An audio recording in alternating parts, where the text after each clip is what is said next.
सभी को नमस्कार। करियर फर्स्ट चैनल पर आपका स्वागत है। कुछ कारणवश आज डिक्टेशन आपका लेट हो गया। चलिए लिखने के लिए तैयार रहिए। अच्छा मैटर है, ध्यानपूर्वक लिखेंगे। अंतर्राष्ट्रीय संबंध पर आधारित है। Yes, ready, start. भारत के लोग कितने भी अनुशासनहीन हों, विदेश में उनको आदर्श नागरिक समझा जाता है।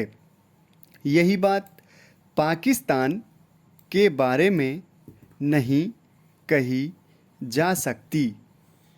उनके देश में जो उथल पुथल मची रहती है, उसके कारण बाहर उनके नागरिकों का महत्व कम हो गया है, जबकि स्थिर भारत आकर्षित करता है। सदियों से अरब देशों और भारत के बीच व्यापार, विचारों और संस्कृति का आदान प्रदान होता रहा है, पर अब रिश्तों का नया रूप देखा जा रहा है। दोनों देश एक दूसरे की मुद्रा में व्यापार करने के लिए तैयार हो गए हैं। दोनों की अर्थव्यवस्था नज़दीक आ रही है। संबंधों में जो गुणात्मक परिवर्तन आ रहा है, इसका एक और कारण है कि अरब देश तेजी से उग्रवाद को छोड़कर उदारता को अपना रहे हैं। निवेश को आकर्षित करने के लिए ये देश तेजी से अपनी छवि बदल रहे हैं। यूएई तो बहुत पहले शुरू हो गया था। आज उसे एशिया का सबसे महत्वपूर्ण देश घोषित किया जा चुका है। भारत महान मित्रतापूर्ण देशों की कतार में बहुत पीछे है, पर यह अलग विषय है। मान्यवर, मैं अरब देशों में आए सकारात्मक परिवर्तन का जिक्र कर रहा हूँ। आशा यह करनी चाहिए कि अरब देशों ने जो सामाजिक और धार्मिक सुधार की हवा बह रही है, उससे महाद्वीप में धार्मिक आतंकवाद के उभार पर रोक लगेगी।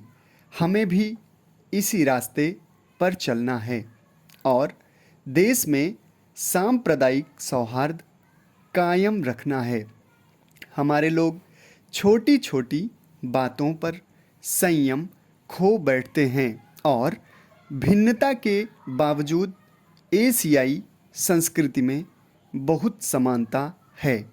एशियाई लोग हमारे लोगों के साथ इस तरह सहज हैं जैसे वह पश्चिमी लोगों के साथ नहीं हो सकते।